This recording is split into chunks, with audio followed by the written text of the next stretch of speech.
I'm going to read to you again from Wonderful Life, the Burgess Shale and the Nature of History. I'm sorry you haven't been feeling well today. I hope you're feeling a lot better now. And here you go, passing the torch to the mammals. Can we not grant the traditionalists some solace, some contingency rule right to the origin of mammals? Can we not survey the world as mammals emerged into the realm of dinosaurs and know that the meek and hairy would soon inherit the earth? What defense could large, lumbering, stupid, cold-blooded behemoths provide against smarts, sleekness, live birth, and constant body temperature? Don't we all know that mammals arose late in the reign of dinosaurs? And did they not hasten the inevitable transition by eating their rivals' eggs? This common scenario is fiction, rooted in traditional hopes for progress and predictability. This is actually stuff that I was taught when I was a kid.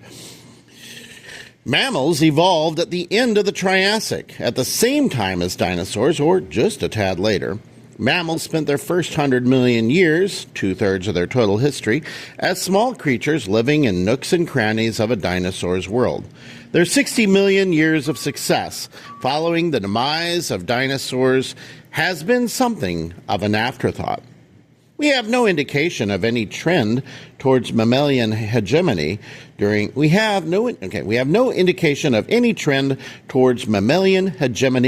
this initial 100 million years. Quite the reverse. Dinosaurs remained in unchallenged possession of all environments for large-bodied terrestrial creatures. That means they didn't have domain in the oceans. Mammals made no substantial moves towards domination, large brains, or even greater size. If mammals had arisen late and helped to drive dinosaurs to their doom, then we could legitimately propose a scenario of expected progress. But dinosaurs remained dominant and probably became extinct only as a quirky result of the most unpredictable of all events, a mass dying triggered by extraterrestrial impact. I would add the volcanic eruptions in India as well, which actually started before that impact. There is debate on this in science. If dinosaurs had not died in this event, they would probably still dominate the domain of large-bodied vertebrates, as they had for so long with such conspicuous success. And mammals would still be small creatures in the interstices of the world. That means the nooks and crannies. This situation prevailed for 100 million years. Why not 60 million more? Since dinosaurs were not moving towards markedly larger brains, and since a prospect may lie outside the capabilities of reptilian design, we must assume that consciousness would not have evolved on our planet if a cosmic catastrophe had not claimed the dinosaurs as victims. In an entirely literal sense, we owe our existence as large and reasoning mammals to our lucky stars. The origin of Homo sapiens. I will not carry this argument to ridiculous extremes. Even I will admit that at some point in the story of human evolution, circumstances conspired to encourage mentality at our modern level. The usual scenario holds that attainment of upright posture freed the hands for using tools and weapons, and feedback from the behavioral possibilities thus provided spurred the evolution of a larger brain. But I believe that most of us labor under a false impression about the pattern of human evolution. We view our rise as a kind of global process encompassing all members of the human lineage, wherever they may have lived. We recognize that Homo erectus, our immediate ancestor, was the first species to emigrate from Africa and to settle in Europe and Asia, as well Java man and Peking man in the old texts. But we then revert to the hypothesis of global impetus and imagine that all Homo erectus populations on all three continents move together up the ladder of mentality on a wave of predictable and necessary advance, given the adaptive value of intelligence. I call this scenario the tendency theory of human evolution. Homo sapiens becomes the anticipated result of an evolutionary tendency pervading all human populations.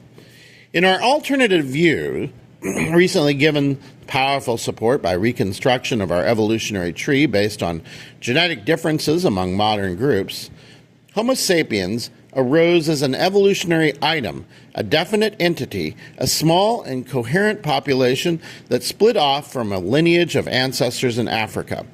I call this view the entity theory of human evolution. It carries a cascade of arresting implications. Asian Homo erectus died without issue and does not enter our immediate ancestry, for we evolved from African populations. Neanderthal people were collateral cousins, perhaps already living in Europe while we emerged in Africa, and also contributing nothing to our immediate genetic heritage. Though now we know there's a lot of Neanderthal DNA and human Homo sapiens DNA, by the way. In other words, we are an improbable and fragile entity, fortunately successful after precarious beginnings as a small population in Africa, not the predictable end result of a global tendency. We are a thing, an item of history, not an embodiment of general principles. This claim would not carry startling implications if we were a repeatable thing. If, had Homo sapiens failed and succumbed to earlier extinction, as most species do, another population with higher intelligence in the same form was bound to originate. Wouldn't the Neanderthals have taken up the torch if we had failed? Or wouldn't some other embodiment of mentality at our level have originated without much delay? I don't see why. Our closest ancestors and cousins, Homo erectus, the Neanderthals, and others possessed mental abilities of a high order, as indicated by their range of tools and other artifacts. But only Homo sapiens shows direct evidence for the kind of abstract reasoning, including numerical and aesthetic modes, the kind of abstract that we identify as distinctively human. All indications of Ice Age reckoning, the calendar sticks and counting blades, belong to Homo sapiens.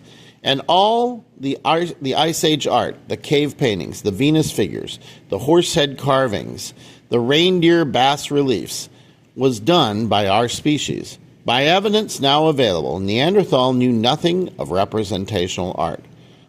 I'm actually curious if that's still true. I think there may be new evidence. But I'm not absolutely sure about that. Run the tape again and let the tiny twig of Homo sapiens expire in Africa. Other hominids may have stood on the threshold of what we know as human possibilities, but many sensible scenarios would never generate our level of mentality.